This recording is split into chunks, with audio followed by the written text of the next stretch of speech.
आपण बघतोय संस्कृतचा 12वा पाठ विमानयानम रचयाम म्हणजे काय, विमान बनवूयात.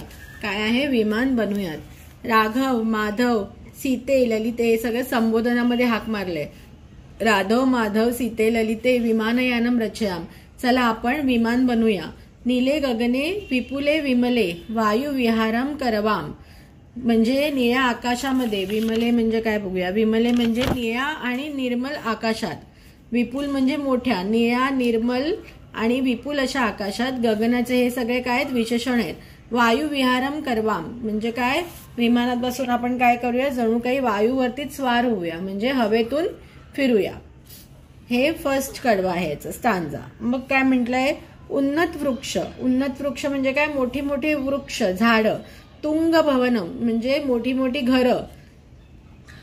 क्रांत्वाकाशम खलुयाम, क्रांत्वा आकाशम खलुयाम म्हणजे उन्नत वृक्ष, मोठी मोठी झाडं आणि मोठी मोठी घरं, ह्याच्यावरून आपण जाऊया. क्रांत्वा म्हणजे पार करून, आकाशम खलुयाम यांच्यावरून आपण आकाशातून जाऊया किंवा चलूया.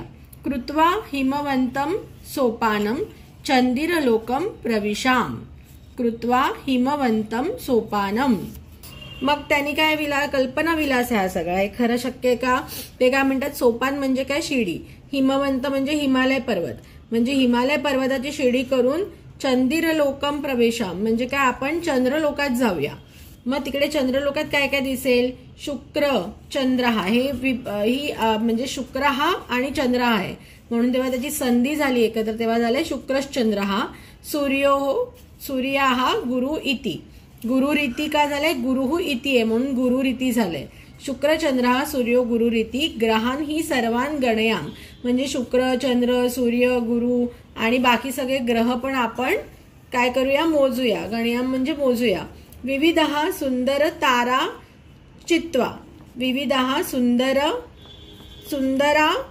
हा तारा, तारा म्हणजे आता एकच तारा नसणार, भरपूर आहेत बरोबर. सुंदर तारा हा चित्वा म्हणून ते त्याची संधी होताना कोलंचं शी झालंय, चित्वा म्हणजे काय, खूप सुंदर सुंदर तारे जे आहेत ते आपण चुनूया इन द सेन्स त्यांना पिक करूया.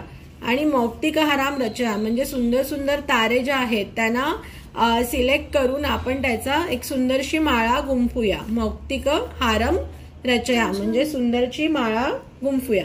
अंबुदमालाम अंबरभूषाम म्हणजे काय, अंबुद म्हणजे काय, अंबू म्हणजे पाणी असतं संस्कृतमध्ये आणि अंबुद म्हणजे जसं जलद आपण म्हणतो म्हणजे काय, बादल म्हणजे ढग, ढगांची माळा. अंबुदमाला म्हणजे ढगांची माळा. अंबरभूषा म्हणजे काय, हे आकाशाचं भूषण आहे. आकाश कशाने सुंदर दिसतं, जसं काही आपण एखादी बाई कशी गळ्यामध्ये माळा घातल्यावर सुंदर दिसते, तसं आकाश जे आहे ते ढगांची माळ नेऊन छान दिसते किंवा त्याचं भूषण आहे. आदाय एव ही प्रतियाम. हा म्हणजे ते काय सांगतायत की जी ढगांची माळ ज्याने आकाशाला भूषण आलंय तीच आपण घेऊन, आदाय म्हणजे घेऊन, आदाय एव आहे हे संधी झाली, आदाय एव ही प्रतियाम तीच घेऊन आपण येऊया. त्याच्यामुळे काय होईल, ढग काय आणतात, पाऊस आणतात. का बरं यांनी असं कल्पना केली आहे की दुःखित पीडित कृषिक जनानाम म्हणजे जे शेतकरी आहेत त्यांना जर पाऊस नाही पडला तर ते काय होतात, दुःखित पीडित होतात.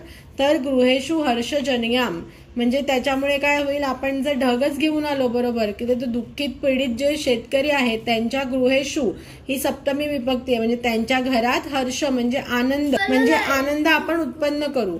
असंही डॉक्टर विश्वास यांनी ही विमानयानम रचयाम ही कविता लिहिलेली आहे. त्याच्याखाली ह्याचे शब्दार्थ आहे, बरेच कठीण शब्द आहेत त्याच्यात, ते आपल्याला माहिती असले पाहिजे. विमानयान म्हणजे विमान, रचयाम म्हणजे बनूया, विपुले म्हणजे मोठा आकाश, विपुल म्हणजे विशाल, विमले म्हणजे निर्मळ, वायुविहारम म्हणजे आपण हवेतून यात्रा करूया.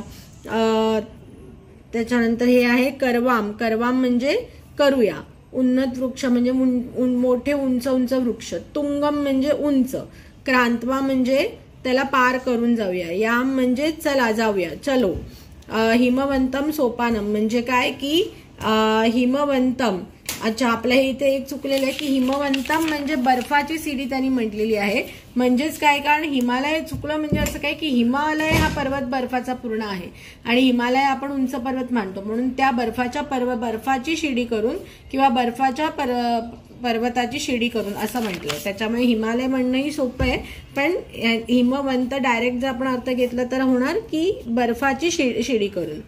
चंदिरलोकम म्हणजे चंद्रलोक. प्रविशान म्हणजे प्रवेश करूया.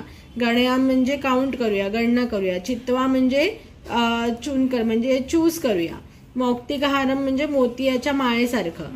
अंबुदमालाम म्हणजे ढगांची माळा. अंबरभूषम म्हणजे आकाशाची शोभा. प्रतियाम म्हणजे परत येऊया.